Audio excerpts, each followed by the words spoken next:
нийтдээ 39 хүн үг хэлж асуулт асуусан 2 нэр дэвшигчээс.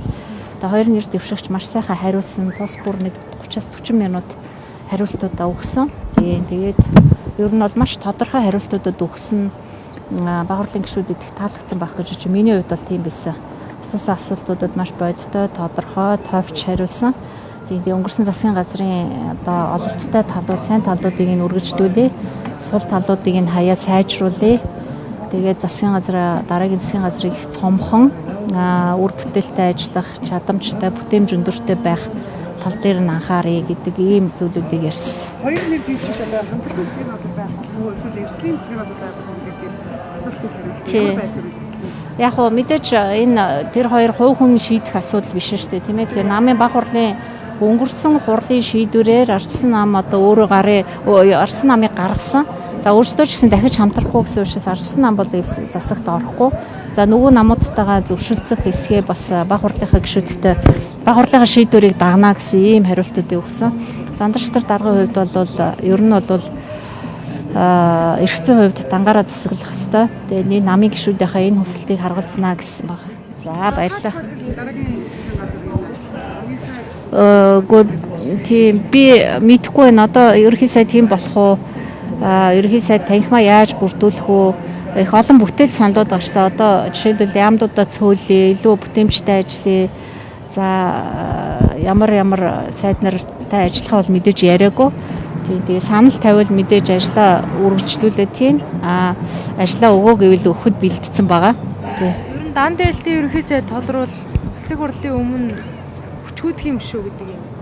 Тий, тэр бол шалтгаал баг. Тэгээд бас хүний хүчин зүйл нэлээд нөлөөлдөг. Зандарчтар даргын хувьд бол бас нэлээд боломжийн кандидат сонгуульд ялчж үзсэн, ялагдчих үзсэн.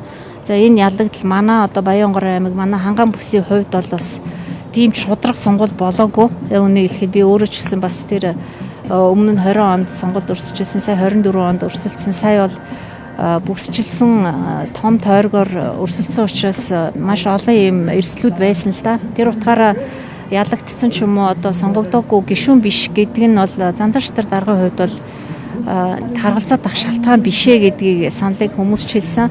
Би ч гэсэн бас тэгэж бодож байгаа. Олон удаа урд нь сонгогдчихсэн, 2 удаа их хурлын даргаар ажиллаж байсан.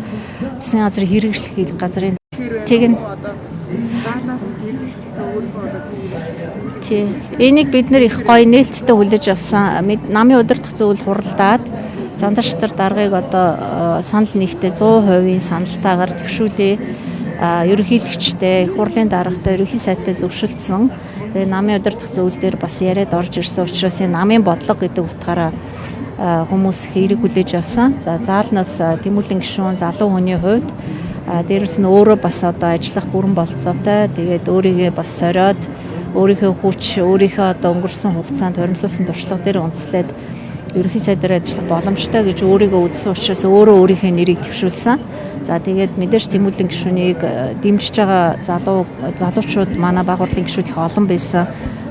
Тэгээд тэр хүмүүс нь ч гэсэн бас төвшүүлэх юм саналыг өөртөө тавьсан байлээ. Тэр дагуу нэрийг төвшүүлсэн. Засаг түр ингэж ойр ойрхон солигдох нь гадаад харилцаанд төвөгтэй байдал үүсэх нь мэдээж доктортой байдал хамгаас чухал.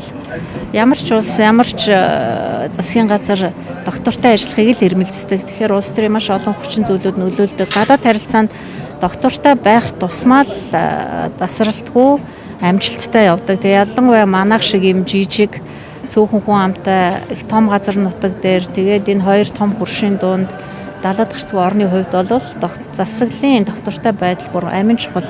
Дээрээс нь манайх гадаад харилцаа хэдий ч нэ сайн хөгжин, төдий ч нэ улсын хөгжил хурдлна л гэсэн үг. Тэгэхээр бид нар гаднаас хамааралгүй юм ерөөсөө огт байхгүй учраас гадаад харилцаан дээр цаг минутгүй бүх ажил бол ингэ явж идэг. Өнөөдөр ч гэсэн одоо хин надаас хамаарахгүйгээр энэ гадаад харилцааны ажил бол тасралтгүй явж байгаа.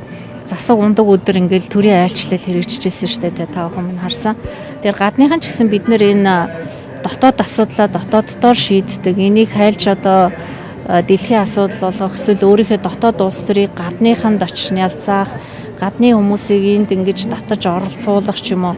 Ямар ч улс одоо бусад тусгаар тогтносон улсын дотоод хэрэгт ордгүй юм зарчимтай тэрийгээ бид нар бүх улстай тохироод гэрээ хэлцэл байгуулсан байдаг. Тэгээ сая харамсалтай нь бас одоо манайхан дотроос Монгол иргэд маань өөртөө одоо янз бүрийн гадаад хэл дээр дотоодынхаа асуудлыг бичиж гадны хэвлэл дээр гарсан мэтээр сошиалд бас гаргасанд би бол маш их харамссан. Энэ өөрөө бас тийм сайн жишг, сайн зүйл бол биш. Урд нь хэзээ ч юм тохиолдож байгаагүй.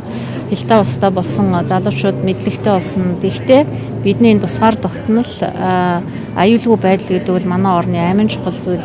Тийм учраас би тэрийг яг тухайн үед нь маш богино хугацаанд залруулад тэр айлуудад мэдээлэл дээр өгөөд ингэсэн.